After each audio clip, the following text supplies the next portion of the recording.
The sky so far, but I can't lose it.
Sim racers from around the globe, honoring a revolutionary era of open-wheel racing. With a beast not easily tamed, roaring around legendary circuits at breakneck speed. When engineers and drivers push boundaries, sometimes too far. When heroes muscled roaring beasts wheel to wheel around the hallowed ground. A time when the only driver aids were his 2 feet, the perfect combination of man, machine, and speed. Experience the competition and the glory of early 80s IndyCar action. The Lionheart Retro Series presented by Next Level Racing starts now.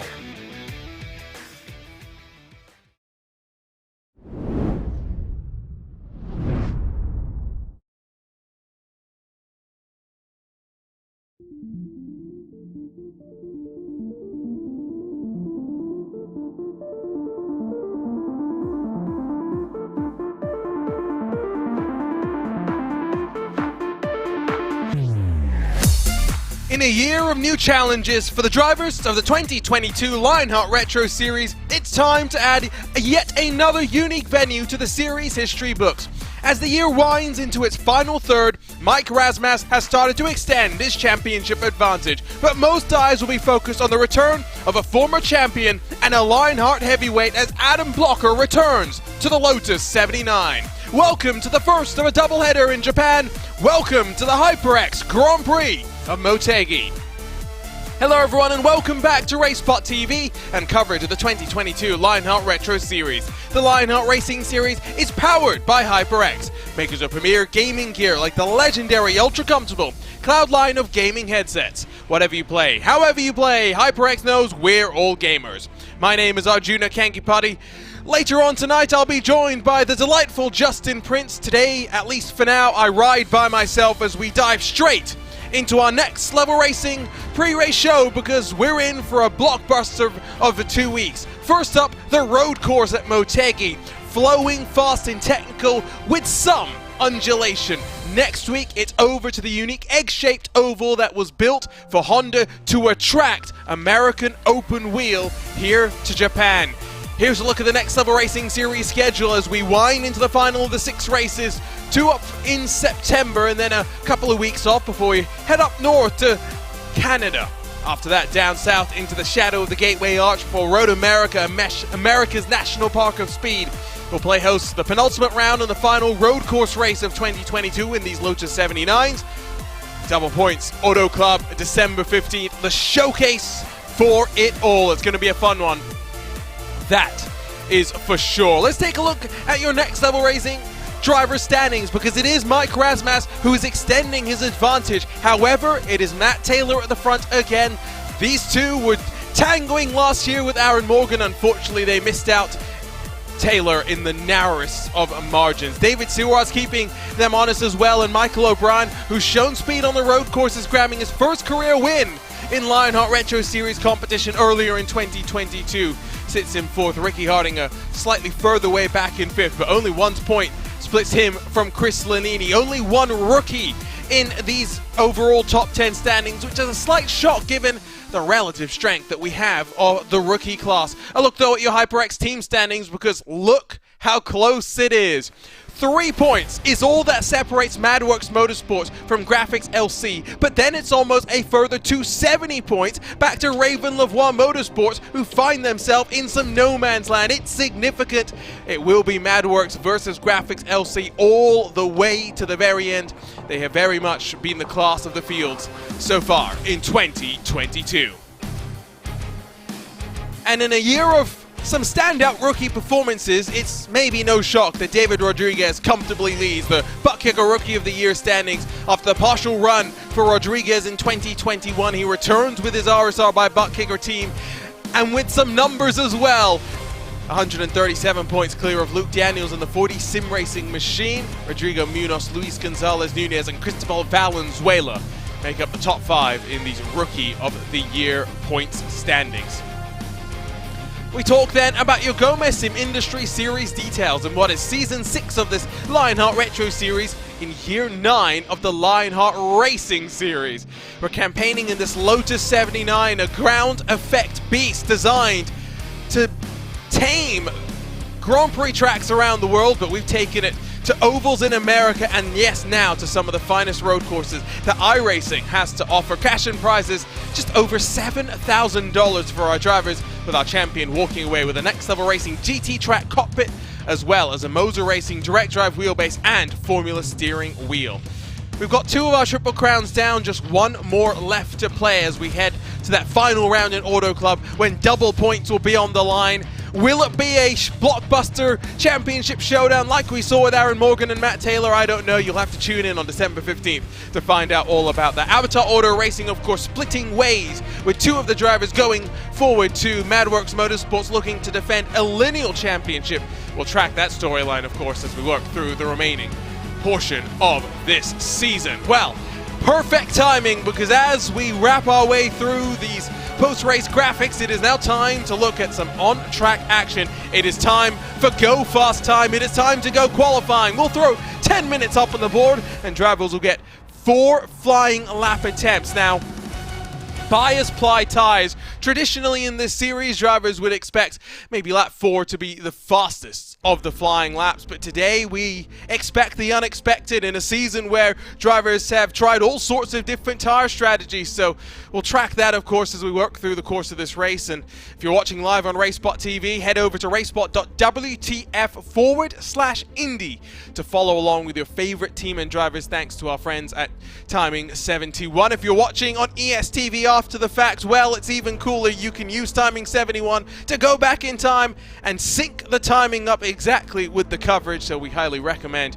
you add to your viewing experience and delve into the world of timing and what it can add to your viewing experience. So remember, the last time we went racing in this Lionheart Retro Series was on the streets of Long Beach just over a month ago in August 18th, a long time ago. It was Sean Campbell, the debutant, that put it on pole and then dominated on his way into HyperX victory lane. But in a season where only Mike Rasmus has been a consecutive winner, will Campbell be the first consecutive pole position winner? Twin Ring Motegi, I'm sure, will have plenty of stories to tell. That is for sure. Campbell's got a tall order, that is for sure, in the form of this man, the Lionheart King Adam Blocker, the 4-time Lionheart IndyCar Series champion, heads to Twin Ring Motegi. He won here in the Lionheart IndyCar Series a couple of weeks ago in a physical battle with Phil Krause, it's fair to say.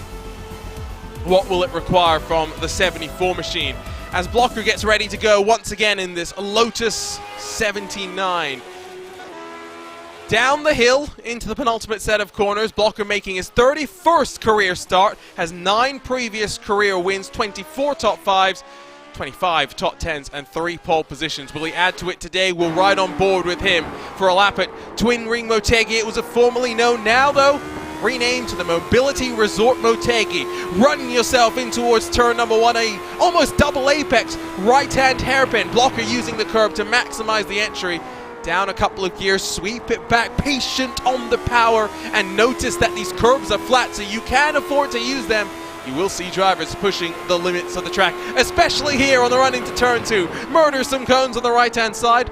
Blocker nice and tidy, but it's all really about setting up turn 4. Tentative on the power, but I think he was already full throttle before he got to the apex of turn 3. Nice and tidy. As you descend turn 4, braking at the 75-meter mark basically, and go underneath the oval. A unique viewing experience, and then diving in towards 5 and 6 and through towards the S's. Listen to the commitment from Blocker, down a gear in towards what is turn 8, and then this is where he got the move done for the lead. So watch for turn 9, which isn't a full 90 tight hairpin, but it very much widens on its exit, so you can afford to run a little bit wider. Crucial corner though at turn 10 to get onto the back straightaway. Watch Blocker manage those rear tires as he stomps onto the power. Times beginning to trickle on in. Benchmark now is Taylor. The 140.013, Campbell second. Down the hill, gravity works against you. So easy to go deep into the braking zone, but Blocker's nice and tidy. Slings it into the tricky final complex of corners. Look at the line being taken again. It's all about the patience, picking up the enormous power that this car has. He'll run himself to the line. Will Adam Blocker run to the top with a 139.947? It will be pole. Michael O'Brien second, 200ths off the pace with 6 minutes still left to play in this qualifying session. It could go any way.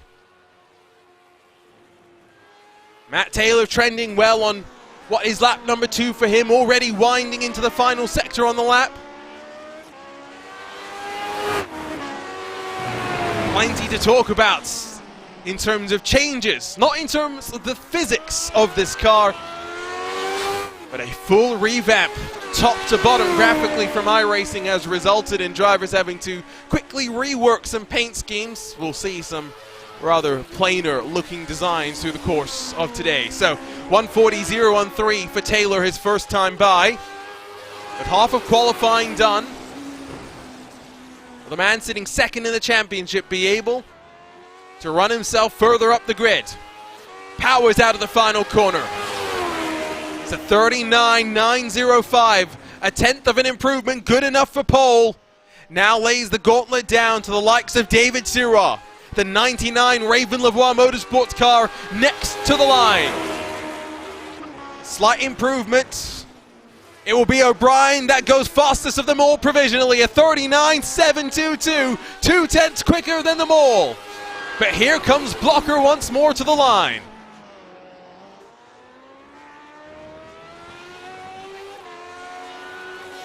Time's getting quicker and quicker as we go, and Blocker with a 39.882, only able to snatch back second. It's O'Brien that sits on top. Gabe Wood jumps to 7th. Couple of penalties to talk about. Chris Fowler as an end of line. He'll be starting at the back. Cristobal Valenzuela, we will also no longer see him this season. One too many incidents, while over the incident limit. An incident count indeed for this championship has seen him suspended for the rest of the season. It will be one of your 3 Backfire Motorsport machines not in the field. Not really seeing too much improvement from those at the front. It's the 23 RSR by buttkicker Marius Valiokis, and might be trending the best of them all. New paint scheme for this car as well, with that redesign and opportunity for a rethink.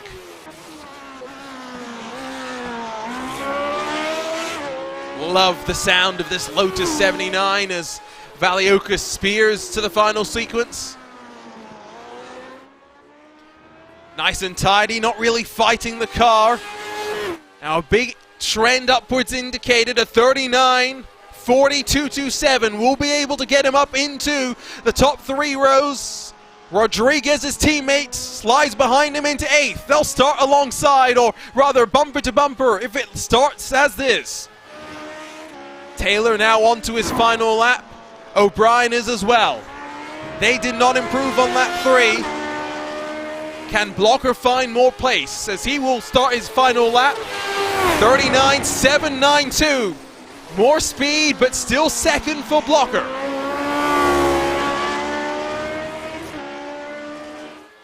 In our inaugural trip here to the Twin Ring Motegi Grand Prix layout,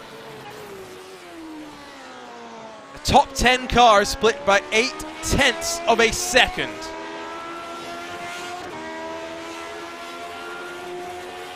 We look from up above as Blocker will cut underneath that oval. Sean Campbell looking pretty good though, as he will start his final sweep down out of turn 10 and run himself through the hill into the braking zone at turn 11. Look how late they get onto the brakes as well, so confident that the car will stop when they need it to. Campbell trending well, O'Brien's trending well as well though. Bit of a power slide, Taylor to second, 2,000ths off O'Brien. Here comes Campbell to the line with a 39.722. He matches O'Brien, 1,000th will split them at the end. O'Brien does not find time on his final lap. It leaves just one. The gauntlet laid down for Adam Blocker to roar into the series and roar back to the front. Searching for career number 4 pole. Can Adam Blocker do it at the death with 50 seconds left?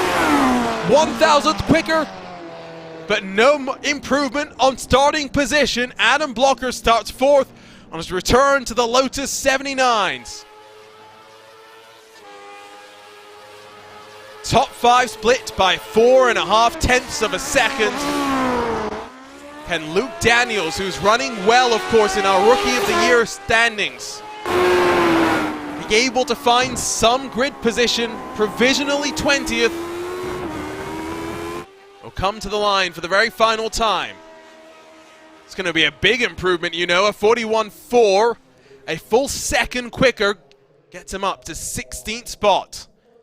So qualifying will wind down, and my word, what a qualifying session it was. We're almost ready to go racing for the first of 2 races here at Twin Ring Motegi. Next time out, we head to the Oval. Today, it's about debuting the Motegi Grand Prix layout for the Lionheart Retro Series. We're ready to run you down through the starting grid for the HyperX Grand Prix of Motegi.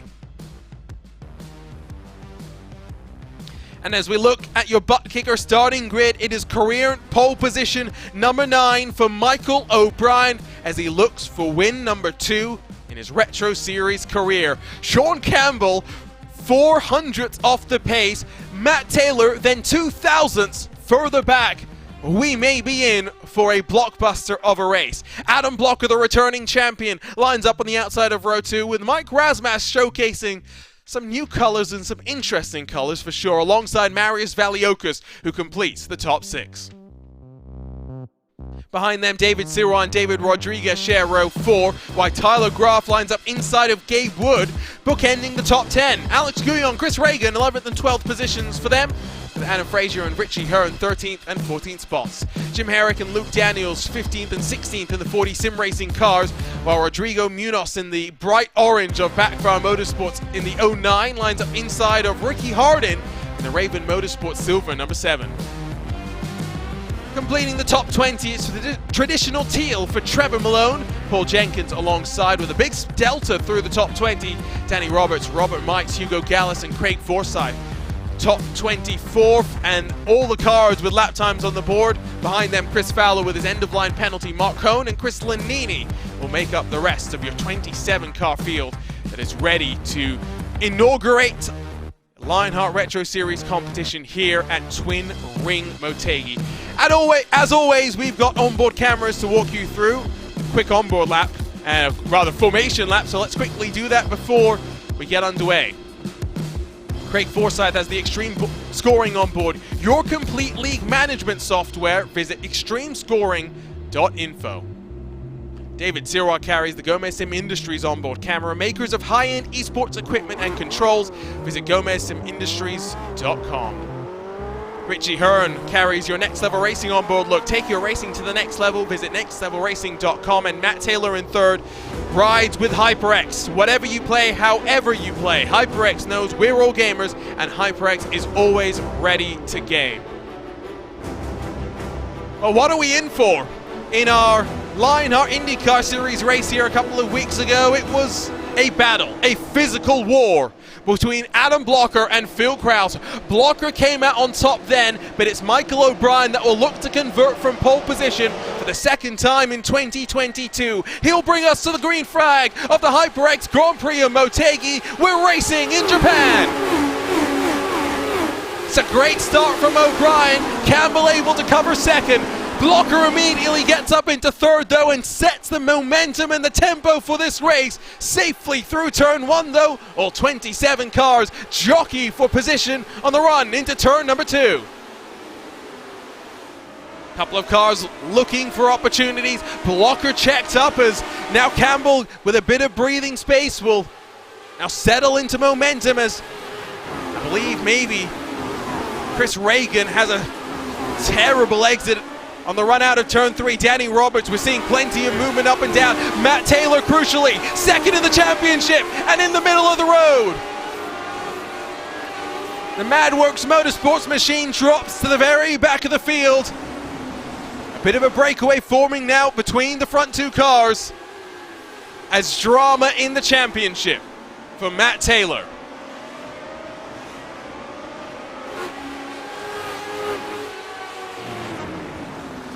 Blocker with some work to do to cut down the gap if he's going to be able to stay in tow with those at the front. But it would be very hard to bet against Campbell and O'Brien given the pace they've shown over the course of this season. Well, my name is Arjuna Kankipati. I'll be joined by Justin Prince in a couple of moments' time. But leading at the end of lap 1 of 42, Michael O'Brien, 4/10 clear of Sean Campbell, with Adam Blocker in third, Valiokas fourth, Sirwa, Rasmas, Rodriguez, Graf, Wood and Guyon making up the top 10. Let's go back in time though and take a look at the racespottv replay and pick up what happened to Matt Taylor, because in terms of championship. It doesn't get more important than this, and it's the mistake from Blocker that compromises Taylor and sets up all the shenanigans. I'll have to grab another look at this one, but it's deep into the braking zone from Blocker, locks the right front, and then with some contact with Rasmus, that's what actually spins him around. And he's going to bring his car back to pit lane, so clearly whatever happened in that contact has left his car a little bit worse for wear. Gabe Wood has lost a couple of positions as well. Matt Taylor had to limp that car back to pit lane. He lost a lot of time all the way around. Let's pick up what happened to Gabe Wood. He's just too greedy on the throttle out of turn 3. Plenty of aero wash and dirty air to contend with as well, and it really does check you up all the way through. See who's fastest this time by. See how the tire game fares out over the course of the runs as well. Fuel window about 19 to 20 laps, but if you get it to 21 with a short formation lap to think about as well, never say never. Could we see the one-stop strategy claim the inaugural victory here? We know Blocker's great at fuel saving. Sean Campbell is in the draft. It does not get much more beneficial than this when we talk about the fuel games. Another replay to take a look at is I think Chris Lanini parks it in the kitty litter, and it might be day done for him.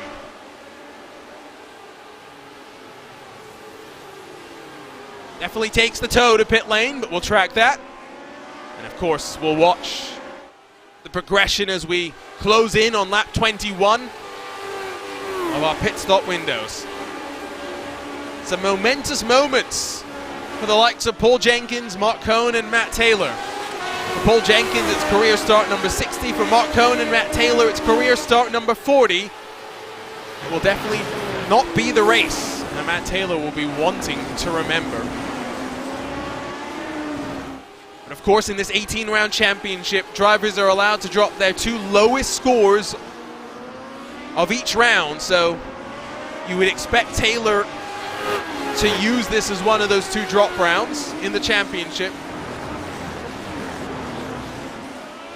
As word from race control is that contact will be reviewed post-race. Lap 1 contact, in the real world, it's always judged with a slightly different lens to how incidents later in the race, when drivers are a little bit more settled, not engulfed in the packs in the same way are, so it will be an interesting proposition.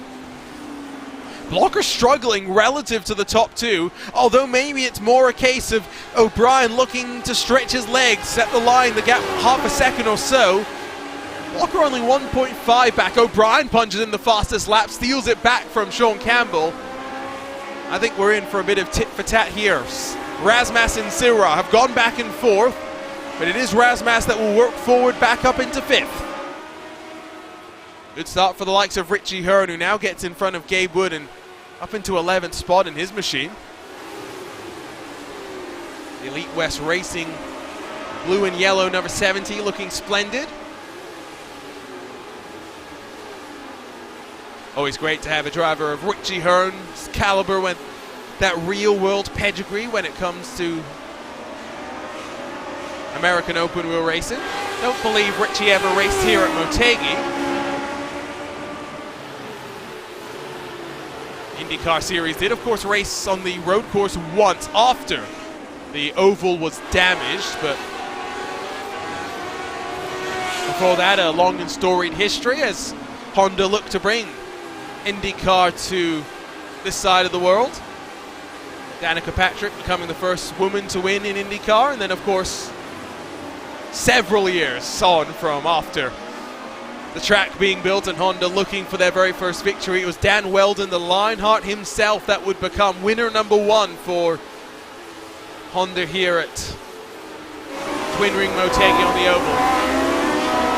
Back at the front of the field as they'll wind up for yet another lap. Gap grows between your leader and Blocker, at least for a moment.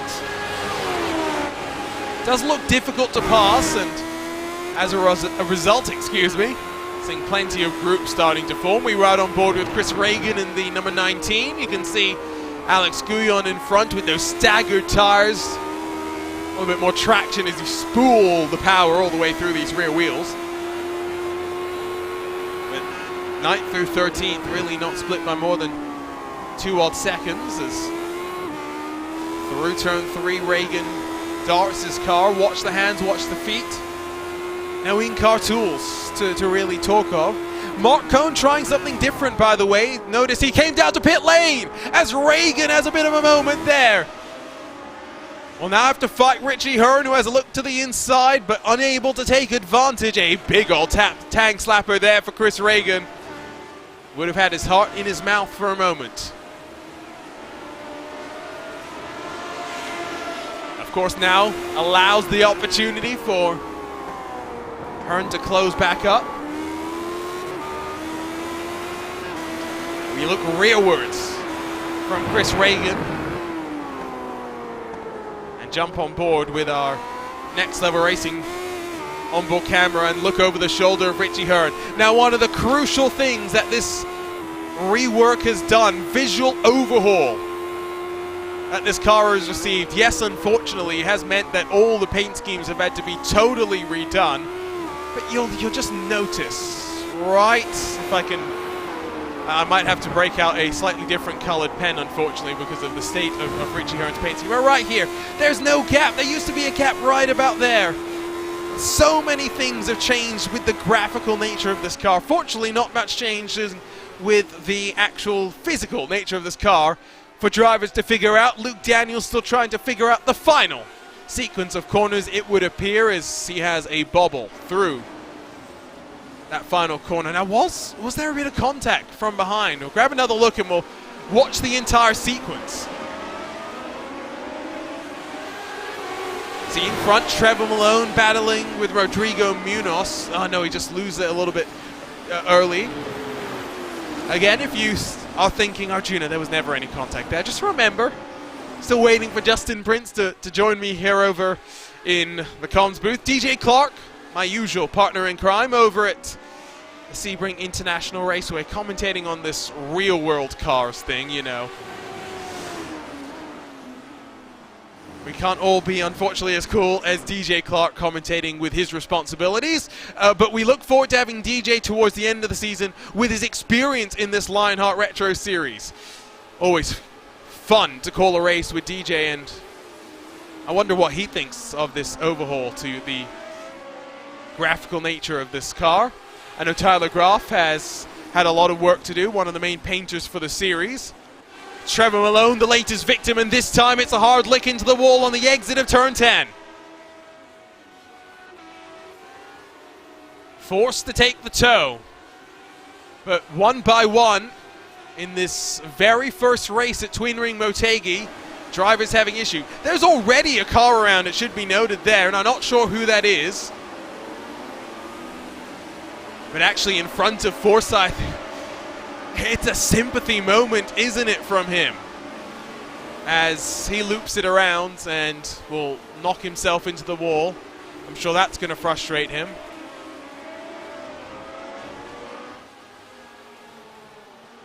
Let's see if we can figure out what happened to that other car that was spun around. It's Danny Roberts in the all-red entry. Again, just struggling with power down. Now, Chris Fowler, I think, actually does clip in because he comes back down to pit lane. Oh, and there are unsafe rejoins, and then there is that. Unfortunately for Danny Roberts, that is a swift trip to the steward's office, and then a stern talking to. We'll grab another look at it if we can and try and jump on board with Craig Forsyth here, because my word, there's not much more he could do.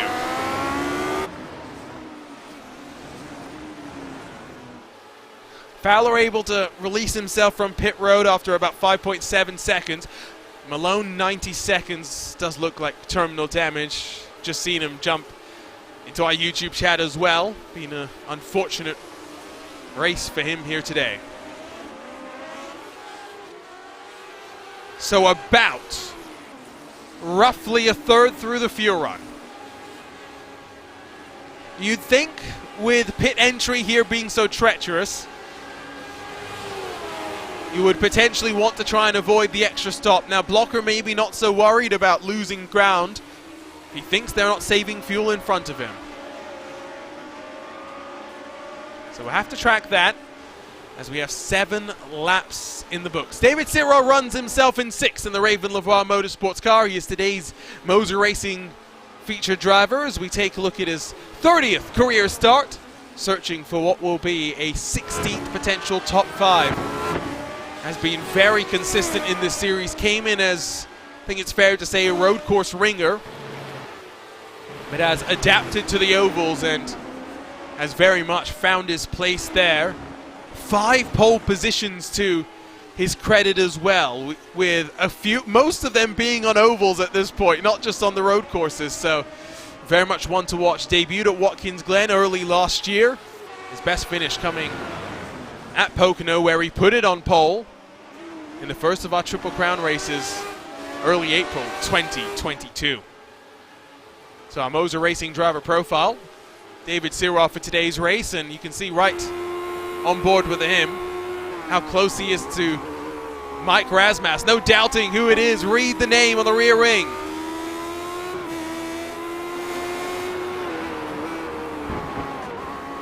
We've seen so many cars go around.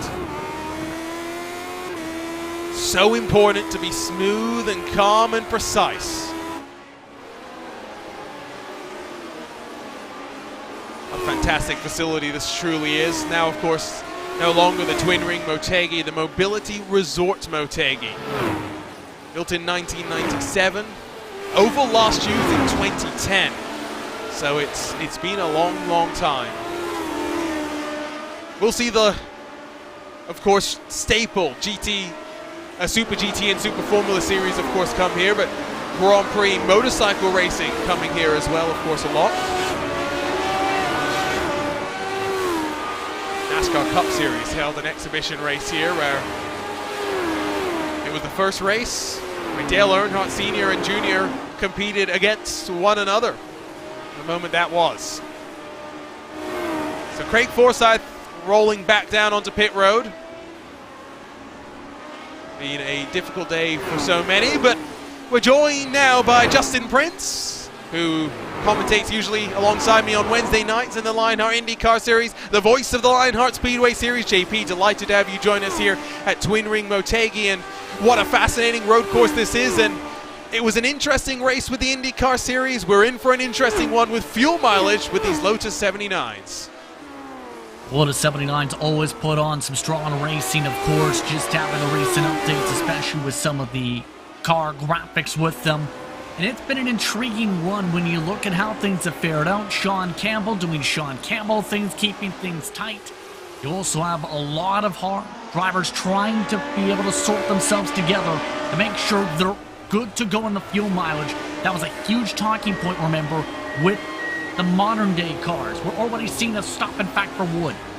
I actually think Wood may have had an issue on pit entry as well. We'll see if we can take a look at what happened to him. Tricky pit entry will very much, I think, add to the nerves when it comes to making the decision about whether it's a 1 or 2 stop. You say Sean Campbell doing Sean Campbell things. I think it's a bit of an understatement for those who are unfamiliar and maybe have only seen him last time the series was racing on the streets of Long Beach.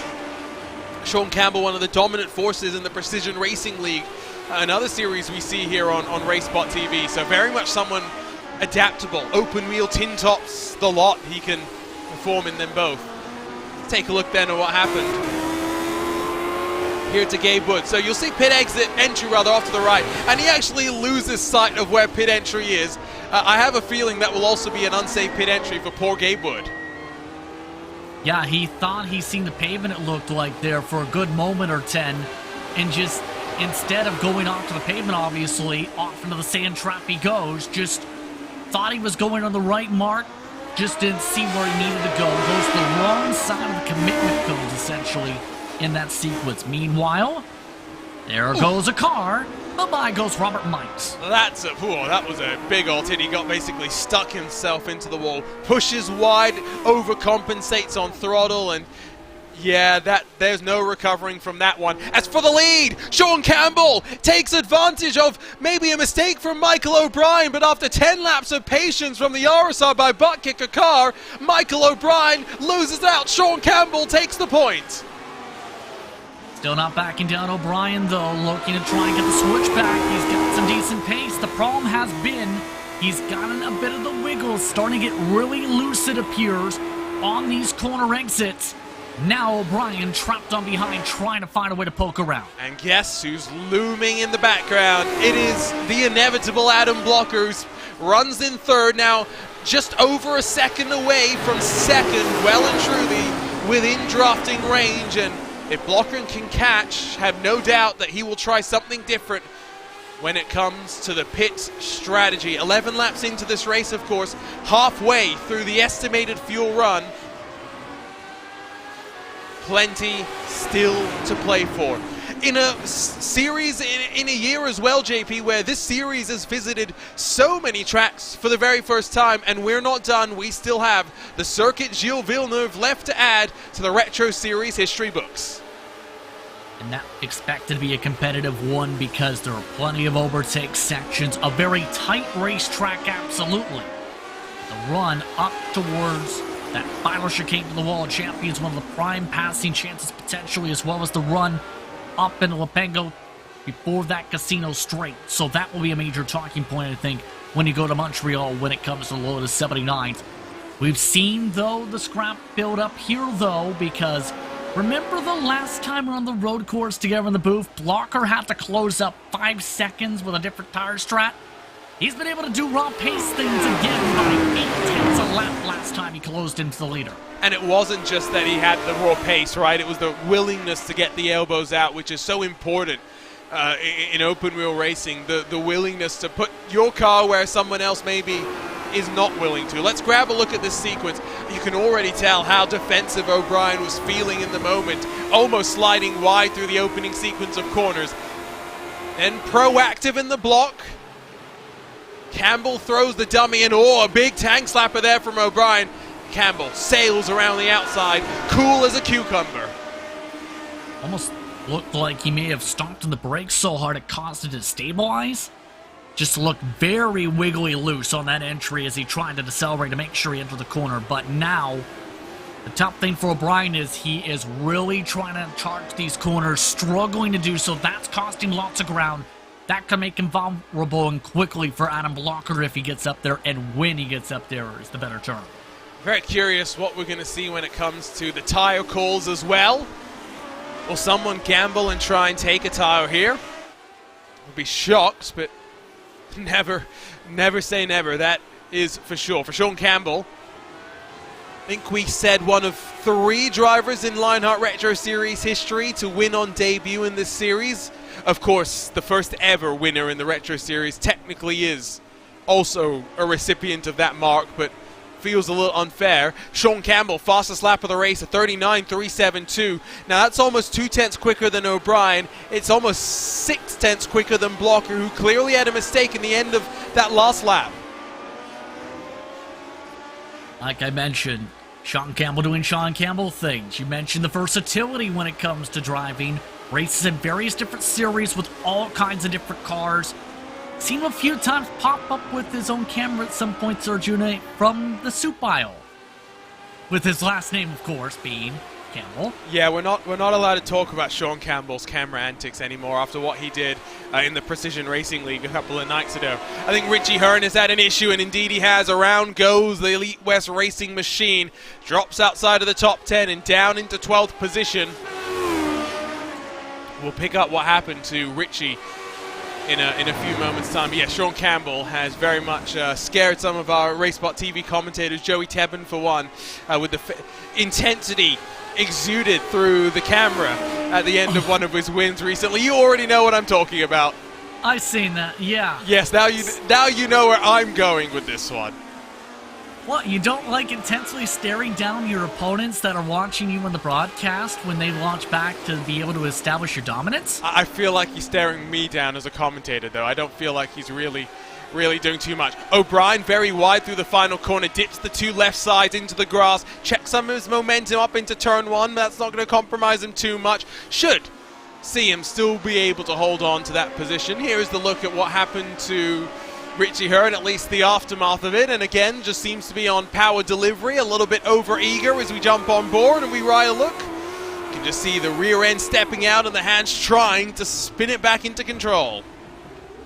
And a little boop for good measure too, to add some damage to the race car, to the barrier, putting those new artwork portions of this car to work. Seeing a little bit of that too, I believe, with the tires that you see in terms of the markings on the tires, rather. Yes, there's now Goodyear markings on the tire, although they're going fast enough that there's just a white blur for the time being. I'm impressed by the turnaround for MadWorks Motorsports, because it's been a busy period for some of these drivers trying to completely rework their paints to get it where they'd like it to be. But I'm sure it will be an iterative process over the rest of the year. Tyler Graf was saying that he'd already finished a handful of paints for next year's Lionheart Retro Series campaign. So, you know, now he's got to go back and rejig all of those ones as well. Blocker's going back and forth. You know, there are laps where he's close, and then there's laps where he's struggling to just maintain within a 2-second buffer. I'm not sure exactly what's going on, but again, if it's anything to do with fuel saving, the odds are likely to go towards Blocker. I think it's less about the fuel mileage, Arjuna, but more so from what I've noticed, keeping an eye on that 74, should say, series. Very loose. He's been in Apex in some of the first gear sections, in particular in the third sector. That's where he's been losing a lot of time coming out of the hairpin curve through the 90 corner. Seen him get loose a little bit underneath one of the two of the bridges, in fact, as well. So he's starting to just get a little bit slidey, and that's what's, I think, really truly costing him a lot of this time on the racetrack all of a sudden. He's starting to fall back to earth. Although he's setting personal best lap times doing it. Yes, it's all. I mean, we should give the credit to those top two as well for having such sterling pace, because it very much is a three-car break. Valiokas unable to hang, Razmas as well. He's still somewhat fighting with Sirra, but there's somewhat of a separation between most of them. As, not sure the story behind Barnaby. Razmas can get his way past Valiokas and closer to a podium spot. Maybe we can ask him about it post-race, but it's a very, very different look for your championship leader who looks on course for yet another top 5 finish. Luke Daniels now, in fact, on the charge to try and get past Paul Jenkins. Will make the mistake as they cut under the oval. Looked like a bit of a slide off the racetrack, able to just gather it back up quickly, though. Yeah, just looped it around. At the slow speeds even, just may have just started to lose it on the entry, and it just slides until time you realize you're going around, you're already off into the grass. Yeah, that wasn't even on power down. That was just the transition. Again, I don't think I said this at the start of the show, but fixed setup competition for everyone, JP. So, you know, you have to adjust your driving style to what the car is giving to you. It's always more complicated than when in an open setup competition. Okay, correct myself. Open setups are complicated, but to figure out how to drive a fixed setup can be a complicated challenge in its own right. Yeah, and that's the major thing. You have to be able to know how to drive the setup and be able to maximize as much as you can out of it. Because in some circumstances, you might have a setup builder, be able to have it, and one driver's able to execute from the onset, the next driver has to find lots of tuning stuff. And some of the things, mind you, Arjuna, you might have a setup builder come back to you and say, okay, you have to learn how to do this, or if you really want to win this race. And that becomes the major expectation for a team. You have to be able to learn how to maximize what you've got. For Campbell, he's taken to it like a duck to water, so clearly the car is benefiting him. Setups built by RaceSpott's own Andrew Kinsella. Commentates on the Lionheart Speedway Series, still a regular competitor in the Lionheart IndyCar Series. So working over to lap 17. How is this going to play out when we come to that fuel window? Because in a few laps' time, we will find out. Richie Hearn with more trouble in his Elite West Racing car. This time into 2, just overcommits and overcooks it. Loses a spot then to Jim Herrick as a result of that one. Jim Herrick, our winner, of course, at Pocono in the first of the Triple Crown affairs. JP, as we look to the Motegi Oval coming up next, we won't think back too much to 2021 and the insanity of 5 wide in the opening 5 laps that took out the majority of the field. But it is one of those ovals that always puts chills in driver's steps because it's so unique and so challenging. Now this track is always a tricky one. We've seen plenty of the top competitors struggle, especially in dirty air, to be able to work around. Here's the thing, though, when it comes to Twin Rim Motegi right now, Arjuna, we may start to see pit stops coming in. Luke Daniels just came in, and Alex Guillon may or may not have accidentally told all his competitors that he's got a lap of fuel left. So, in our words, we might see pit stops early. Classic. Yes. And when going back to the point about, telling all your competitors, it's one of the things about sim racing. You have a channel, a direct line of communication to everyone else on track. So you got to be careful with exactly how you use it. If you pit this early, you are guaranteeing a 2-stop. At the front of the field, I don't think that's what you need. I think you need the 1-stop. However, have they really been able to maintain this relentless pace while hitting numbers? I somehow seem to doubt it. That's got to be the major concern, where if you're not thinking the big picture racing, guess what? The picture frame's going to crack, and by the time you find out or realize it, that you've been pushing too hard trying to race, for lack of a better term, you end up losing more spots than you would playing the strategy game. That's why so many top crew chiefs on the iRacing service try and vouch or try and hammer in, think big picture. You've got to hit that fuel mark. We mentioned the importance of that halfway point of this race being so tight.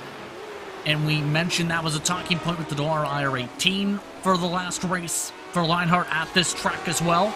So you have to make sure you hit that halfway point if you're Michael O'Brien. Save, but still keep Campbell within your range to make sure he's within grasping distance when it's time to go full send. 2 different things on the line for each of these drivers. For Campbell, it is just victories. That's all that's really at the forefront of his mind.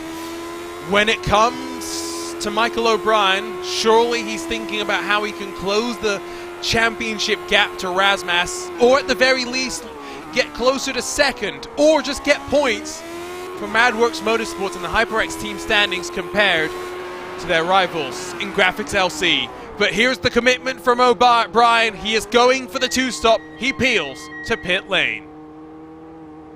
Oh boy, now it becomes a strategic race. We've had one car cut through portions of the pit entry. Blocker is in. So now it becomes a really nerve-wracking race for the end. So has Campbell been able to save more fuel while still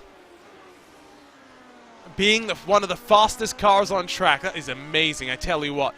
I think we'll pick up what you were referring to here, JP, is it's Gabe Wood. Oh my God. Yeah, so he's just not getting along with the final sector, it's fair to say. Gabe Wood's night has been an adventure, it seems, over the past 10 minutes or so. He's the last car on the track. So give him credit for still going. Still running. Yes, and remember, he hadn't been feeling well the previous run at IndyCar here. So, O'Brien actually has built up a bit of a gap to Blocker through the cycle.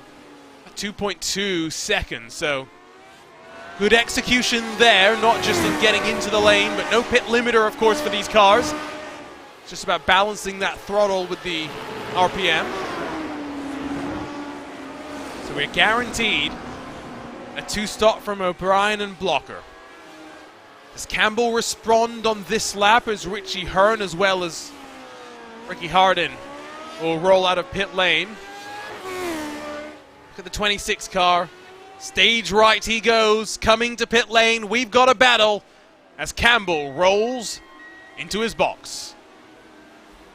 So that is a little bit lower than the projections, where it was up to 20, which would have been fuel mileage type of brace. Mike Rasmus also in. See if the undercut works out for the 45 compared to what Campbell's now doing in the box. So not going up on the jack, so no tires for Sean Campbell. 6.7 stationary for him, half a second quicker than O'Brien. And you can see there's going to be a gap. 1.8 seconds and building. Sean Campbell with a slightly quicker pit stop and the overcut grabs a stronghold on victory here in the HyperX Grand Prix of Motegi. That was an important pit stop sequence, taking a little bit less fuel. Looks like he knows that it's going to be very difficult, in fact near impossible to make it on a one stop now. So try and have a little bit of a lighter car, try and break away from the pack here and see if he can run away. That's the major thing. Blocker took a lengthy stop, mind you. He's now 3 seconds back of O'Brien because of a sequence. Maybe that explains why he is so far back. It was only half a second quicker in the box, 0.6 quicker in the lane, so not sure exactly how it all played out there. Let's grab a look at the racespottv replay machine, and Paul Jenkins getting spooked by Danny Roberts. Runs himself off into the grass and the gravel, and has to take the long way back onto terra firma and onto the tarmac itself. But we're shaping up for a fascinating final half of this race as we'll come across the line to put lap 20 into the books here at Motegi. 1.7 the margin. O'Brien has actually been able to keep Campbell quite honest, and maybe it flip-flops at the end, JP, and O'Brien's quicker in the box through the final set of stops. Good point. Keep in mind, Campbell still has the buffer. That's the major thing. Blocker just couldn't break through that 2 second buffer before. Campbell, I've noticed, a little bit cleaner on the rolls compared to how O'Brien's attacking these corners. That might be the major advantage here for him to try and hold on to this gap over O'Brien, knowing how much harder into the corner O'Brien's trying to launch it. Looking through for some of the other battles, Valioka still and Rasmus together. Rasmus has been able to get past through the cycle of pit stops. See how it fares out for them. Don't think we did see any tires. It's a bit of an interesting call. Wonder exactly how much they seem to be wearing. 4-car train that's formed up behind Chris Reagan. Got Guyon, Fraser, and Fowler. Fowler on lap 15 of his run. Of course, boxed very, very early, but will be able to pit soon and make it to the end of this race, JP. And a much different intrigue and much different play compared to what we've seen previously, to say the least, here at this racetrack in some of the Air Series action. But Alex Guyon, his call to tell everyone he needed to come in for fuel still seems him in the midst of a battle potentially to get up to 9th with Chris Reagan, with Adam Frazier behind. Chris Fowler's doing a solid job keeping things clean. Keep in mind, Fowler coming up from 25th up to the 12th spot amongst your biggest movers in this part of the race. Gabe Wood jumps into the chat to say, well, that's what I get for forgetting to practice pit entry, but unfortunately there are some pit entries that are trickier than others, JP. This just happens to be one that has an actual corner right before it. And that's where some of the top drivers always practice pit entry, pit entry, pit entry, to make sure you know what to execute. You have to make sure you dial that in if you want to be able to capitalize along the time. Some drivers can lose several seconds if they don't hit that the right mark. Speaking of hitting things at the right mark, it's Fraser and Guyon. The 88 gets past. Now can Fowler take advantage as well, because Guyon was very wide through this sweeping hairpin at turn 1. Onto the brakes they go. Guyon tucks into line, doesn't fight too hard. Halfway through this race with 21 laps still to play. Michael O'Brien starting to fall back at the front of the field. Take a look at the track map, JP. You can see that as these drivers begin the plunge down the hill out of turn 10, They don't have much traffic yet, but if they continue at this momentum, at this rate of knots, they will be dealing with it as we get to those final stages of the race. That has to be a potential concern where if you can't get around the traffic quickly, that will absolutely cause a boxing effect potentially.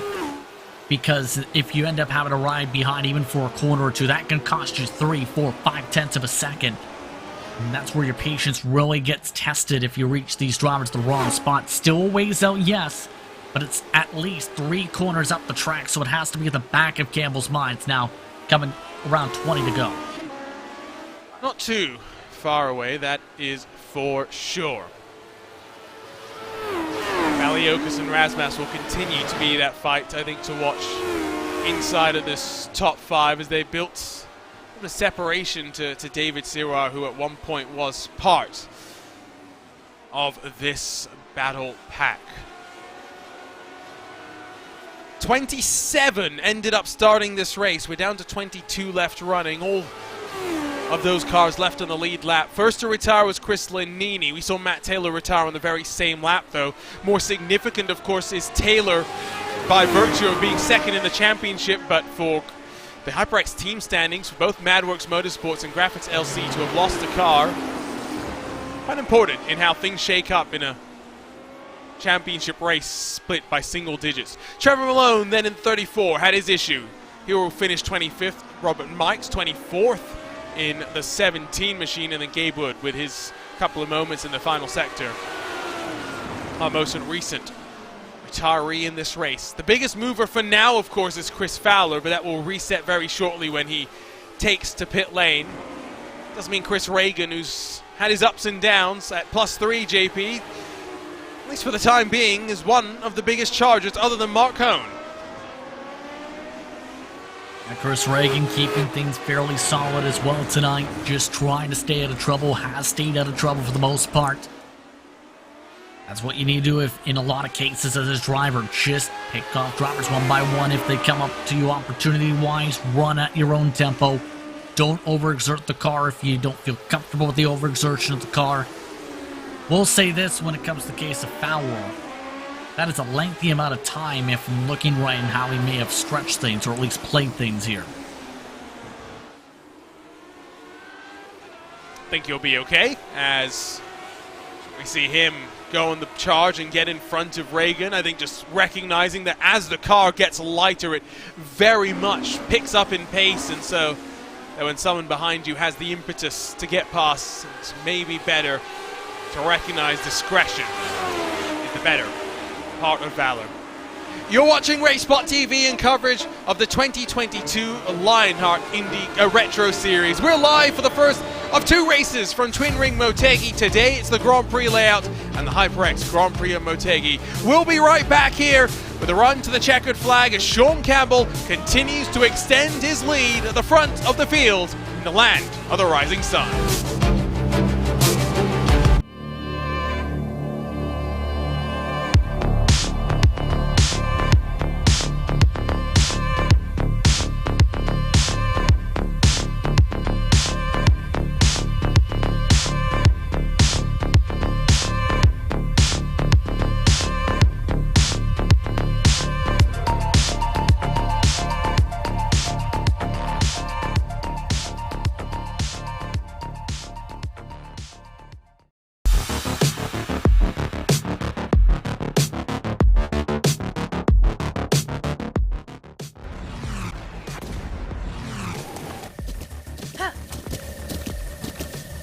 With the Buttkicker Gamer 2, what you see and what you hear is what you feel. Buttkicker, the future is feeling.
Welcome back to Twin Ring Motegi and the HyperX Grand Prix of Motegi, round 13 of 18 in the 2022 Lionheart Retro Series, presented by Next Level Racing. My name is Arjuna Kankipati, delighted today to be joined in the racespottv commentary booth by the one and only Justin Prince. We're in for a fascinating race to the end with one pit stop left for many, but the floodgates have started to open, with Mark Cohn and Chris Fowler having already made trips to pit lane for the very final time. It is Sean Campbell, though, that leads by just over 3 seconds from Michael O'Brien, and the Madworks Motorsports number 45, Adam Blocker, has got the fastest lap of the race, though, and sits in third with the former series champion back in the hunt and looking for yet another career victory, JP. Sean Campbell doing Sean Campbell things again to replicate and restate things. Campbell has been lightning quick all race long, breaking away from the draft of the strategy, now looking to try and seal things. The tough thing is going to be first traffic, that's Mark Cohn. Second, making sure to execute on the pit strategy. This is holding Campbell up a dear bit. Nervy moments on exit there for your race leader, but he will get through without too much drama.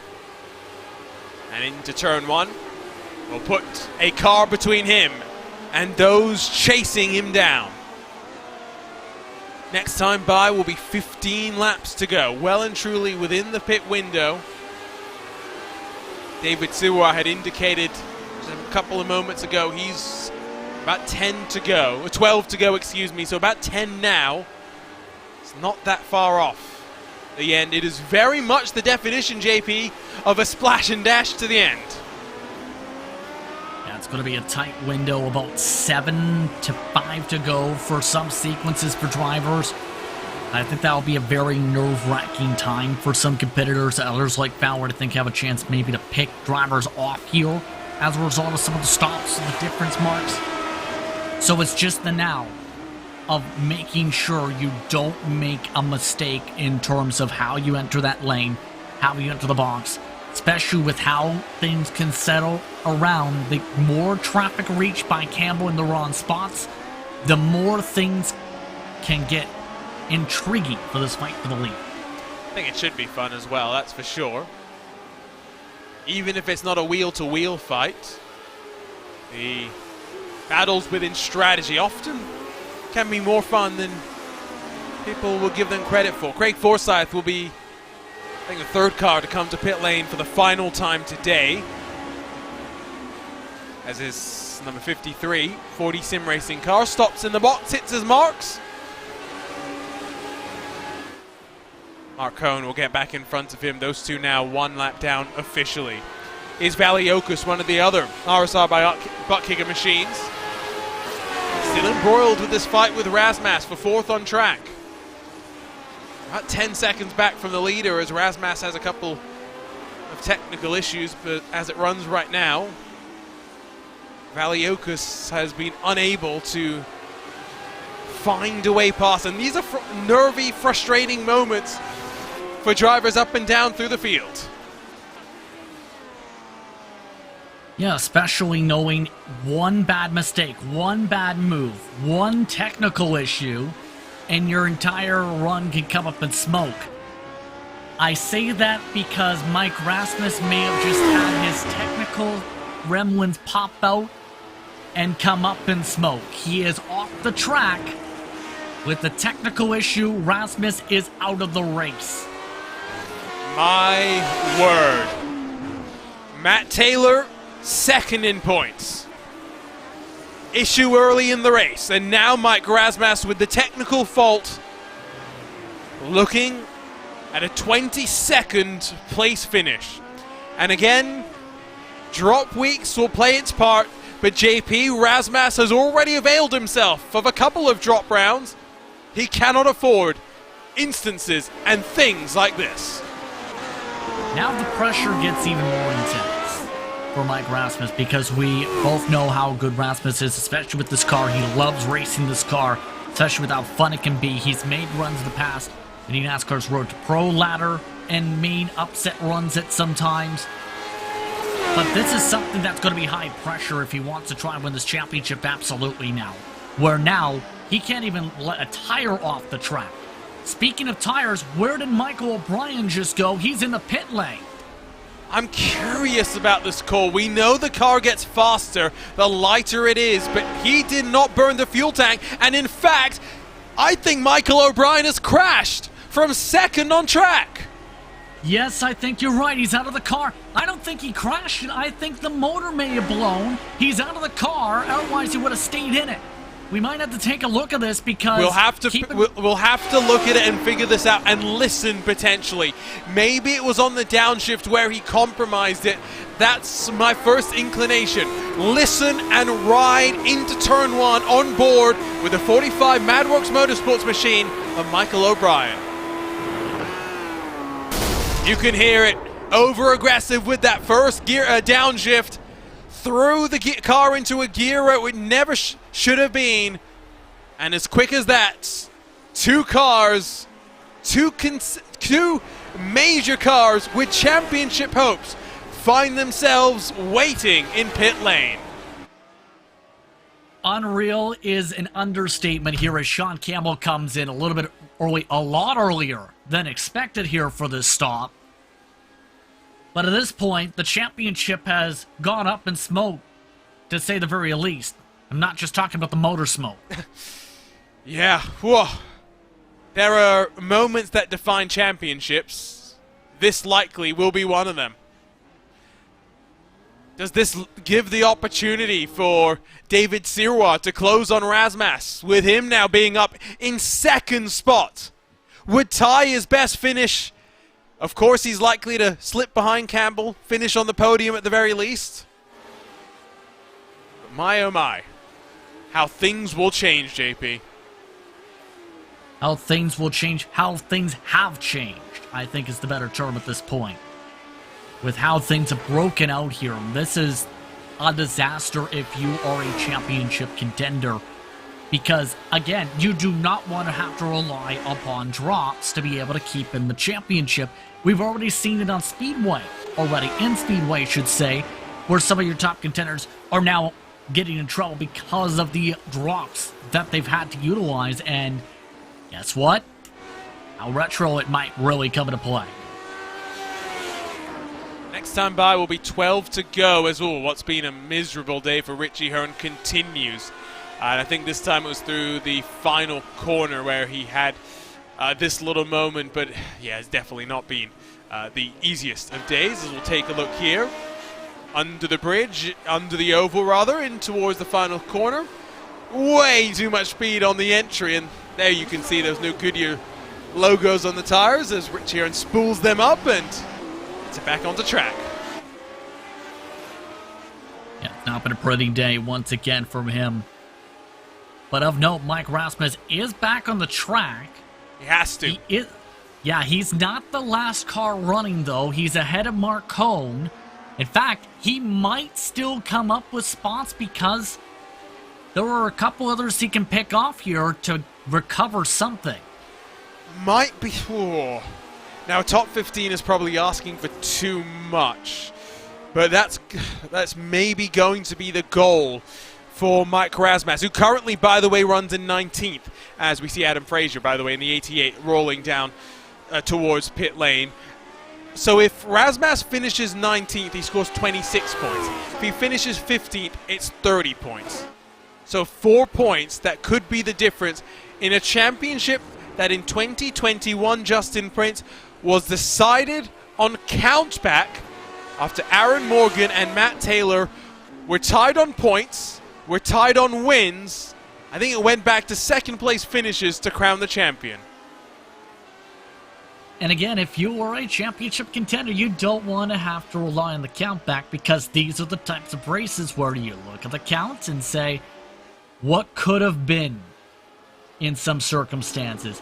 For Rasmus, we're talking about a potential top 5 off the board here, which could be huge in that type of a sequence right now.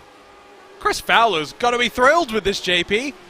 We think he's good to go to the end from here with 11 or so laps to go. Has gained 16 spots so far after the end-of-line penalty that saw him start at the back of the grid. Yeah, he's been one of the quicker cars on the track too, so he's done a solid job just taking his time, taking his marks, cutting through the field, and just staying out of as much trouble as he can. And that's been something where Fowler has talked about the need to be able to calm down and relax in some circumstances. We've seen him cut back a bit in our series. Today, he's just been able to carve his way forward and has had the raw pace to ascend up the pylon. Haven't really talked about track conditions, so let's do that quickly. It's just past the midway point of the day as we cross 3:15 odd p.m. on iRacing day. Partially cloudy, and it has swung around, but it's the wind that I think has also played a bit with drivers' mentality and braking points as we've gone through the course of this day. Fowler now behind Adam Frazier, who is also boxed for the very final time, so Fowler's target will be indeed to get up into the top 8, which would be a remarkable finish, all things considered. So Blocker versus Campbell is still something, I guess, that we're looking at. Last time Blocker, by virtue, I think, partially of having just a lighter car, JP, half a second quicker than the 26 RSR by buttkicker car, as here comes Blocker to pit lane. And a Blocker for the race lead, and now with 10 laps to go, scheduled stops begin. I think Campbell's in a really good spot here, though, just 21 seconds back at the time of the commitment cone. Remember, the delta about 28 seconds in the lane.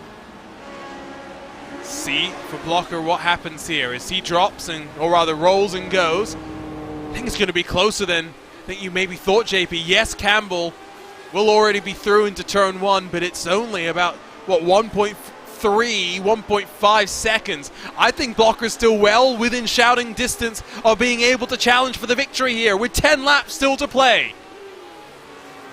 You know what? That might have been the play here. Maybe thinking take less fuel, have less time in the blocks. He took 1 second less, just about a fuel, mind you, Arjuna, and that has gained him up that time. Now it's the matter of, can Blocker hit his mark strong enough? Can he make sure he doesn't loop the car around here to be able to close on into Campbell, because he was nearly there before, got loose, started bobbling around. Now it's time to calm down with the tires. He was chipping away previously to get up to O'Brien before his issue. Luke Daniels has lost it out of turn 10 as Chris Fowler now does in fact get in front of Adam Frazier.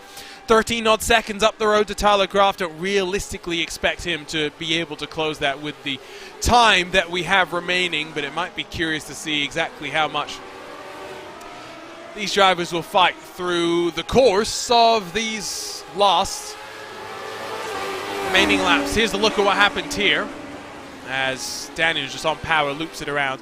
To get word, by the way, from Michael O'Brien that it wasn't a bad shift, one bad shift, it was just an accumulation, minor damage that builds up. It's something you got to be careful in these older gearboxes, JP, where you are very much having to work them more than a modern car. Especially with the RPMs and how much you hit the chip, so to speak. That can absolutely accumulate on the motor. The more you hit the chip, the more it wants to end up popping, because you don't want to end up being on that rev limiter or overturn the revs by going down. And with how close you need to be on some of these gear shifts, not surprised if indeed it became the case of accumulation. I always tell this story just because I like to brag about the time that I was not the one that made the mistake. It was Adam Blocker that made the mistake, but we were doing a V8 Supercars race, one of the Australian series, and in fact the series that is maybe the toughest and most prestigious in Australian sim racing. We qualified for the race. We're doing all right. We're running in 13th, coming to the very final lap of the race. It's just come out of a safety car period. It's just a short shootout, basically, is what I'm saying. And on the very final lap, Adam Blocker goes down through the gears, throws in the blip like you've got to do in those cars, over-revs the engine, and blows up on the very final lap of the race. It can happen to the best of us, JP. It is just something where you push it too hard and suddenly it snaps without giving you any warning. A lot of cases, yes, where you're so used to the rhythmatic pattern, just one time, just even trying to go through the gears and hitting, say, the teeth of your gear shifter. Like, say, if you have an H-pattern shifter, it's so easy to then have it just stuck in neutral, bam, motor goes. You're trying to figure out, how do I get this unjammed? And that's a major challenge that can absolutely come to play. With now 8 to go, though, it's worth noting Sir Wall's lead down to under 2 seconds. Sean Campbell is looking to reclaim it even before the pit stop, expected for the 99, as he's been telling the 99 has everybody his fuel mileage. Yeah, so he should be in what, next time by, maybe, JP, or the time after that? Give or take. He said 4 laps ago, about 2 laps ago. Okay, so yeah, probably the next time by. Which is not confusing at all. The gap between Blocker and Campbell has actually grown very slightly. It's up to 1.7, it's kind of held there.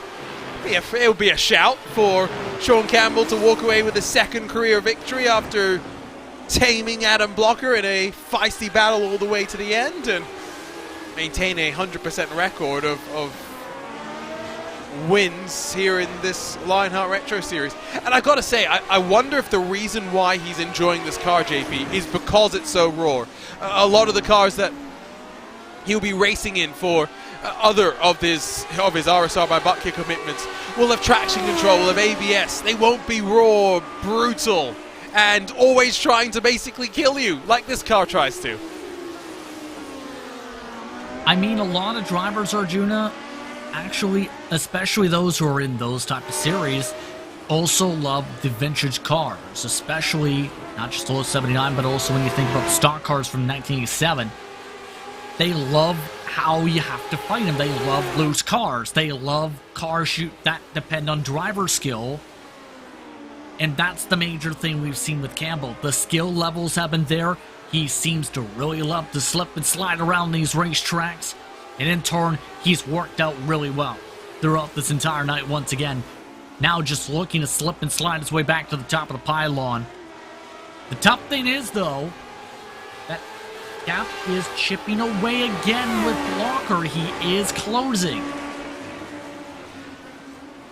Just like in American Open Wheel Racing, this series does require adaptability. There is a slight focus on the ovals, yes, but in this final 6 rounds, it is road course oval, road course oval, road course oval, back and forth. And between each of them, they are different. You look at the road courses. From Motegi, we'll go to the circuit Gilles Villeneuve. And yes, while Motegi is relatively flat, it does have some elevation changes. Is by no means as flat as circuit Gilles Villeneuve. It has got very different curves to what Montreal will provide as well. And then you go to the Road America, America's National Park of Speed. 3 very different challenges for someone like Sean Campbell. When we talk about ovals, the egg-shaped oval that is Twin Wing Motegi up next. Then to another egg-shaped oval, but to the Worldwide Technology Raceway, will not race at all, like what this 1.5-mile oval will do. And then, of course, the Speedway Auto Club to close things out, where basically it's pedal to the metal and pray you don't get involved with something. Sirois to pit lane, 6 to go. Campbell versus Blocker. It's time for a showdown. Showdown, going to get interesting. Lap car now on the edge of the track. Richie Hearn is able to stay out of the way of the race leader. That traffic will be the major impact for how this can play out. Right now, if you're Blocker, you need to hit the traffic down the straightaways. If you get held up in the corners, that may cost you about half a lap in time at least. It's also hard to pass here. We haven't seen too many things at the front of the field, so think about that. The pass that Campbell made to find the point was A, because O'Brien was making mistakes, and B, just because Campbell was willing to stick his car around the outside and hope that O'Brien left him racing room. Valiokas and Sirois might fight for a third now, that final step on the podium. Sirois will want those points in the championship fight. For RSR by buttkicker, 3 of their cars, JP, inside of the top 5. They haven't seen this type of success for much of 2022, but this is what we expected when we saw their numbers coming in to the start of the year. Especially when it comes to the expectations for that group as one of the higher-up teams in all of iRacing, especially on the road side of things. That has really been executed and showcased with Campbell's appearances, absolutely. The gap down to 1.7 seconds, though. Campbell's been stronger in the final corner. Blocker still struggling to maintain time, it seems, in that same sector. We'll see how Campbell does on the ovals next time out in a week's time, 7 days from today, September 29th. Live on racespottv, don't miss that. Return to Motegi, it is bound to be exciting with 5 to go. We won't just focus on this at the front. Sirwa versus Valiokas. Surely going to be one of the action points of this race. See if we can pick up an incident further down through the fields. We pick up the aftermath of this one and we see Paul Jenkins having a bit of an issue. And there's Luke Daniels. Whoopsie daisy, that's a bit clumsy. Yep. Trying to go through the gears, but by car. And bad spot if you're Jenkins, as meanwhile. So that's the initial thing. Yeah, he was just coming out of the grass, mind you. You'll see as an opening. The car says no thank you to the opening. At one point they were fighting. They are both a lap down, but separates them for the time being. 27 starters now. 21 runners. 13 on the lead lap. The pace has been relentless at the front from the likes of Sean Campbell.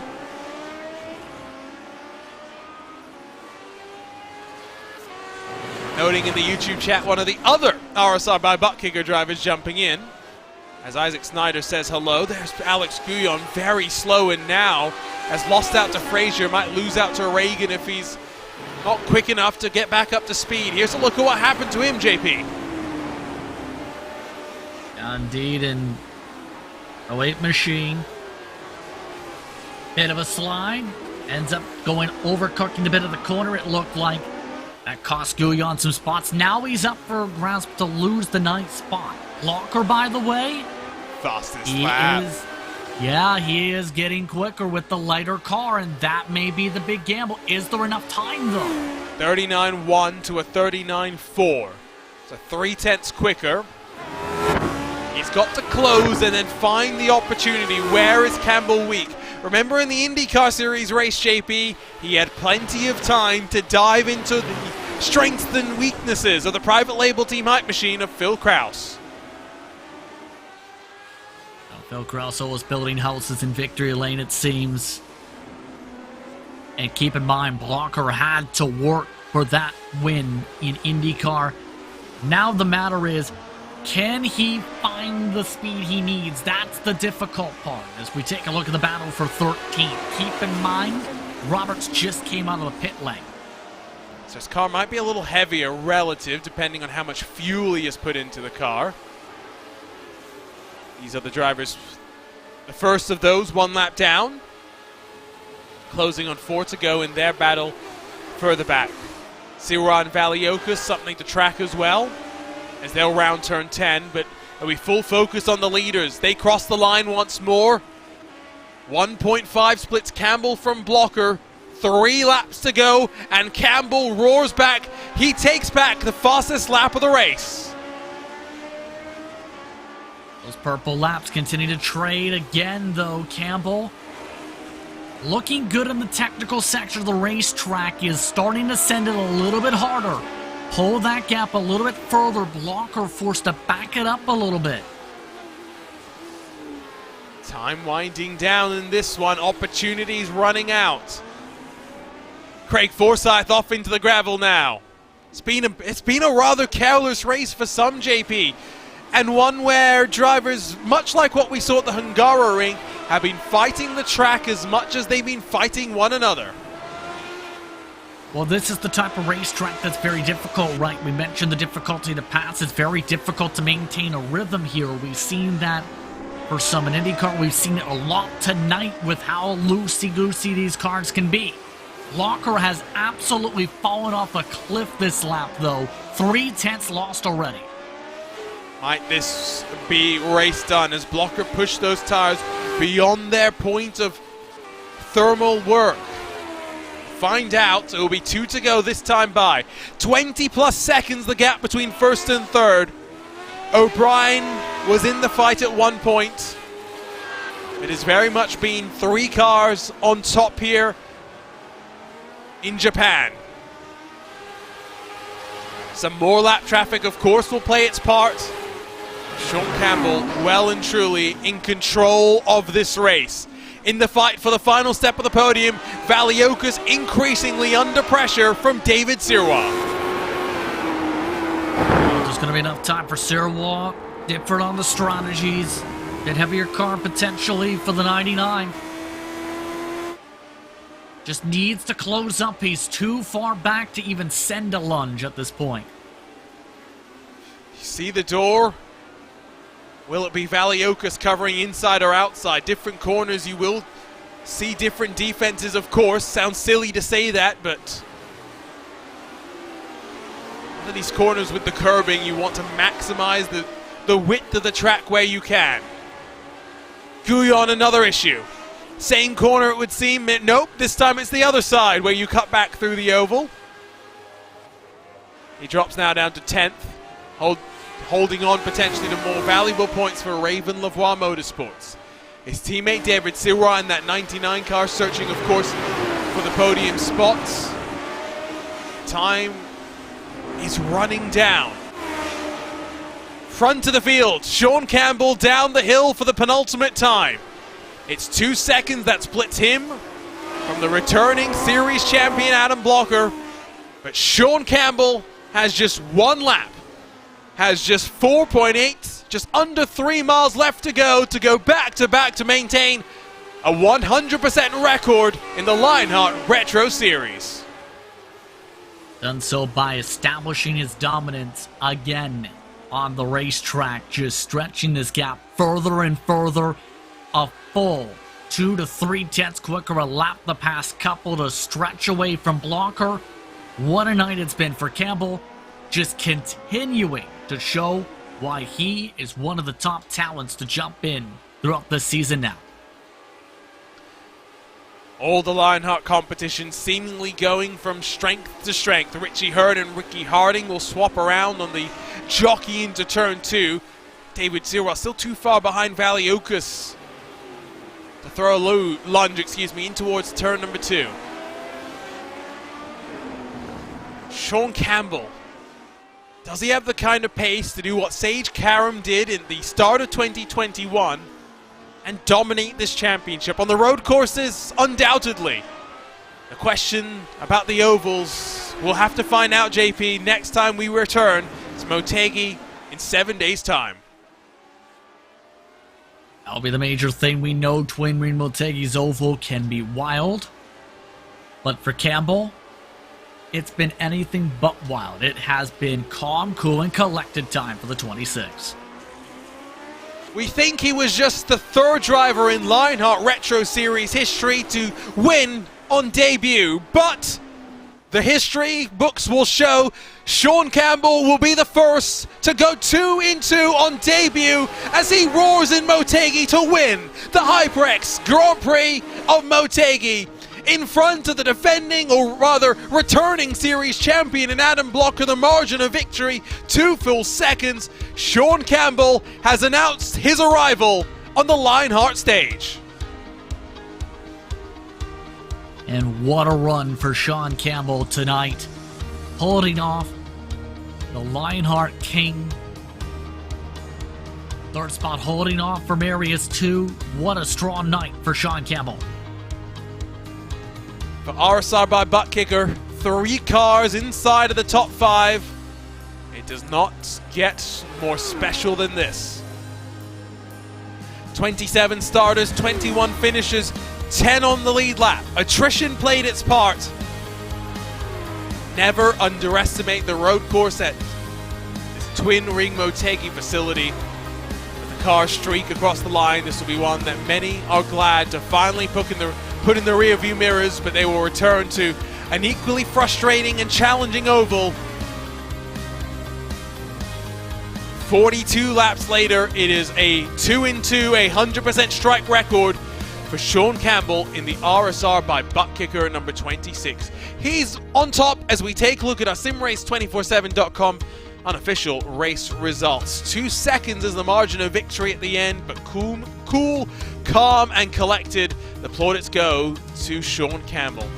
Valiokas scrambles in front of Sirra to grab the final spot on the podium, while David Rodriguez bookends the trio of RSR by buttkicker cars inside of the top 5. Tyler Graf for Graphics LC Motorsports will be the best of those fighting for the team championship in front of the hard charger of the day. Chris Fowler, from an end-of-line penalty, climbed his way forward, one of the quickest cars on the track, into 7th spot at the end. Adam Fraser and Chris Reagan, 9th and 9th positions in front of Alex Guyon, who had a couple of slides at the end of this race that demoted him down to 10th. The first car 1 lap down is Jim Herrick in front of Rodrigo Munoz, with Danny Roberts, Richie Hearn, Ricky Harden making up the rest of the top 15, with points leader Mike Rasmas down in 16th in front of Mark Cohn, Paul Jenkins, Craig Forsyth and Hugo Gallus. Luke Daniels, the final of our finishers, while Michael O'Brien will be frustrated to be down in 22nd, with Gabe Wood, Robert Mikes, Trevor Malone, 23rd through 25th. Lenini and Taylor for Graphics LC and Madworks Motorsports. More crucial implications of the HyperX Teams Championships, but of course as well in our next level racing, or rather butt kicker drivers' points as well. Going to be very interesting how it plays out, with Rasmas, O'Brien and Taylor struggling and Sirra finishing this race in 4th. That leads us nicely though in towards our HyperX post-race show, because the Lionheart Racing Series is powered by HyperX, makers of premier gaming gear like the legendary ultra-comfortable Cloud line of gaming headsets. Whatever you play, however you play, HyperX knows we're all gamers. For more information on HyperX products, visit hyperx.com. We'll give it a couple of moments, JP, for the drivers to join us here in the RaceSpot TV commentary booth. But what a race, and a moment that Sean Campbell will remember forever. Absolutely a dominating run in the second half of the race, especially leading 25 of the laps. He just played the speed right, played the strategy cards right. Campbell on the long run, one of the quickest cars on track, doing Sean Campbell things again. It was an assertive repeat performance of a trip into HyperX victory lane. Double podium for RSR by buttkicker Valiokas, finally getting just a little bit of luck and redemption going his way in what has undoubtedly been a tough year for him in this Lionheart Retro Series, with 10 starts, of course the 1 pole, just 2 top 10s to speak of in terms of finishes, an average finish of 20th this season, best finish 7th, so he will be delighted to scramble his way forward. I tell you what, we're waiting for the RSR by buttkicker duo, but Adam Blocker is waiting patiently for us, so we'll join him down on the second step of the podium. Adam, how is it like to be back in your old stomping grounds in this Lotus 79?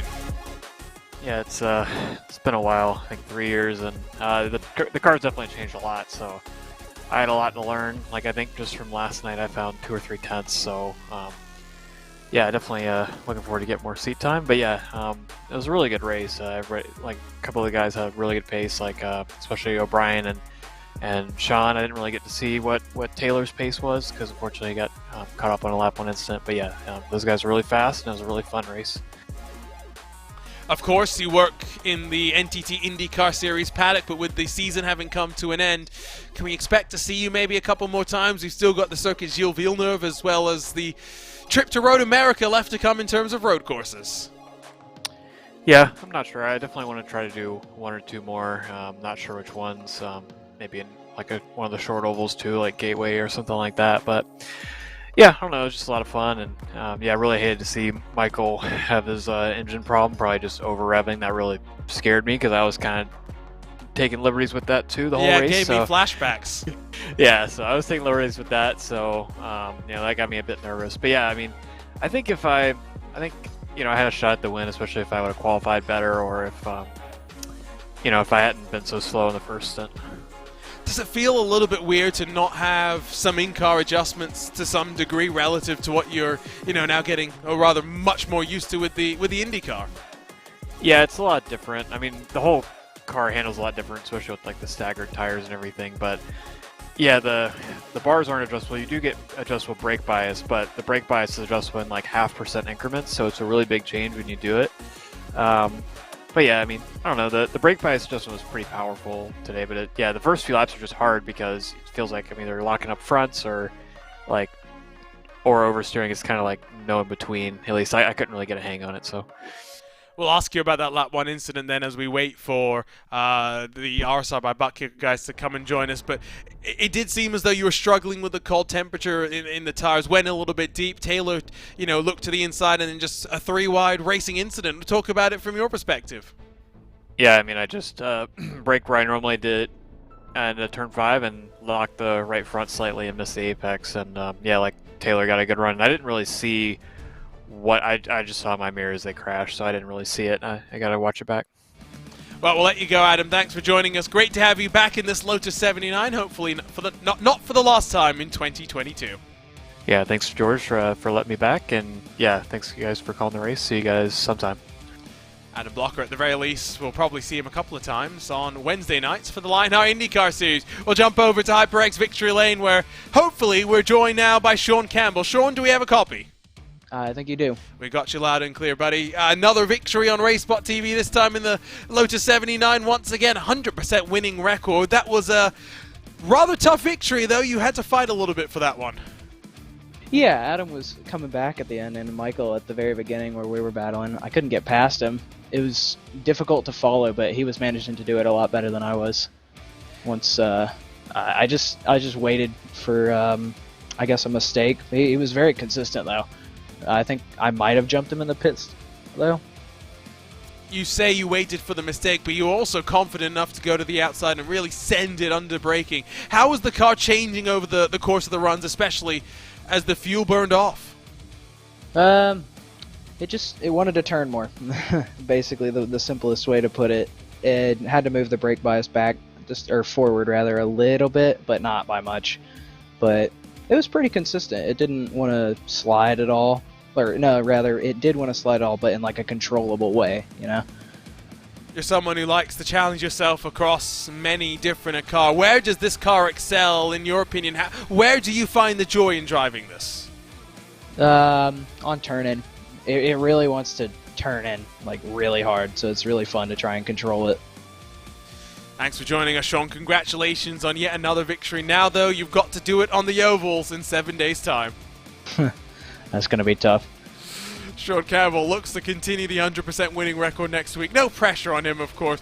We switch over, though, to Marius Valiokas, who grabs his first podium of the season, which feels crazy to think about, Marius, especially given the pole position at Watkins Glen. It's seen a roller coaster of 2022 in this Lotus 79 for you. Yeah, it definitely has. A little bit of bad luck, a little bit bad driving, so definitely feels like a monkey off my back getting this podium, that's for sure. Good day for the team as well, with 3 of your cars inside of the top 5. Did you figure something out in terms of how to get the most out of this car and not burn through the tires too much? No, I think it was just us getting together, trying to compare our laps and finding time between each other, and then just keeping it clean. And consistency was the key in this race, it looked like. People were making mistakes, and our strategy was to just go in and make none of those. So what's the expectations now for the rest of the year? We still got 2 road courses, of course, still left to play, but 3 ovals, double points at Auto Club. How do you want to sign off 2022? A few more podiums would be nice. A win would be even better, but with Sean out here, it's going to be tough. I'll do my best for it. But yeah, looking forward to trying to get a podium on ovals as well. I'm just saying Sean wins enough, so if you got to break out the team orders, we totally understand it. Marius Valiokas from the RSI by buttkicker team will wrap up our podium interviews. As always, delighted to talk to all of our 3 podium drivers as part of our post-race coverage. But JP, of course, before we say goodbye, we look forward to a return here to Motegi. 7 days from today, we'll come back to the Oval, a race where last year it ended in tears for so many. 5 wide in the opening stanza of the race, the field decimated.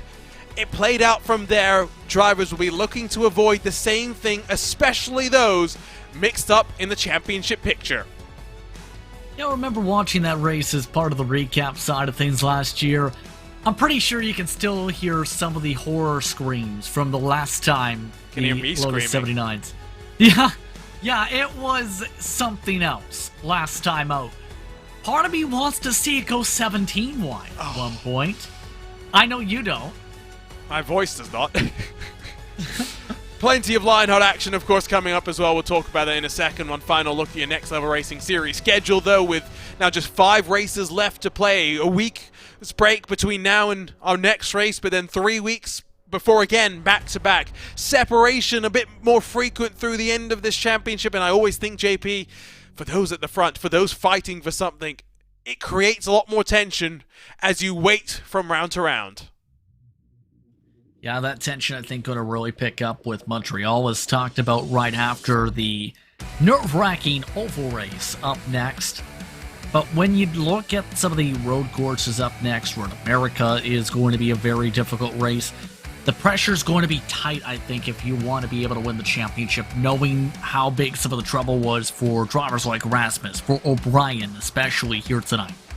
Well, unfortunately, all good things must come to an end, and the inaugural trip for the Lionheart Retro Series here to the Twin Ring Motegi Grand Prix course is now in the history books. It is Sean Campbell that continues to impress and continues to excel as he bests the returning Adam Blocker to the Lotus 79, as Michael O'Brien unfortunately finds himself watching on from the sidelines to the end of this race. Before we say goodbye, as always, we say thank you to those that make this possible, starting the title sponsor of the Lionheart Retro Series. Next Level Racing is an industry-leading cockpit and motion simulator manufacturer devoted to creating the most immersive experience possible for the global sim racing community. Take your racing to the next level and visit nextlevelracing.com. The Lionheart Racing Series is powered by HyperX, makers of premier gaming gear like the legendary ultra-comfortable Cloud line of gaming headsets. Whatever you play, however you play, HyperX knows we're all gamers. For more information on HyperX products, visit hyperx.com. You're passionate about sim racing, but it always feels a little flat compared to the feeling of driving a real car. Now you actually feel what it's like to drive a race car. Buttkicker haptic hardware and software to install and let you feel every bump on the track, slip of your tire, and engine red line. Tactile feedback is so accurate and realistic, driving faster and having more fun than ever before. Moser Racing is revolutionizing sim racing with the development of industry-leading hardware and software products like their R9 direct drive wheelbase and GS steering wheel. Featuring zero-delay wireless technology and made from high-end materials, Moser Racing delivers the precision you need to reach victory lane. Gomez Sim Industries are makers of high-end esports equipment and controls, precision-built using nothing but the best materials available today. Passion and handmade craftsmanship drive each made-to-order build, create a driving experience like no other. Visit GomezSimIndustries.com. It's not just them, but so many more that make this all possible. To learn more about the partners of the Lionheart Racing Series or to get more information on the 3 competitions the sanctioning body puts on, head on over to LionheartRacingSeries.com, your home for all things Lionheart. Check out social media to stay up to date with the latest comings and goings from within the virtual paddock. The next time Lionheart is in action, it rolls the DW12s out at the Charlotte Motor Speedway. The Lionheart Speedway Series presented by Moser Racing will get underway with the Moser Racing Charlotte 200, the first of the final 4 rounds of the championship on Monday, September 26th, here live on racespottv. For the Lionheart Retro Series, though, 7 days from today, they'll return to Twin Ring Motegi to battle on the oval for the buttkicker Twin Ring 175 presented by Next Level Racing. On behalf of the team at racespottv, for Justin Prince, as well as myself, Arjuna Kankipati, thank you so much for joining us here live for round 13 of this 2022 Lionheart Retro Series. What a race it was, a thriller to the end, but Sean Campbell, a 100% winning record in this Lionheart Retro Series. We'll see you in 7 days' time. For now, so long and goodbye. Will Sean Campbell be able to do it again, this time on the ovals?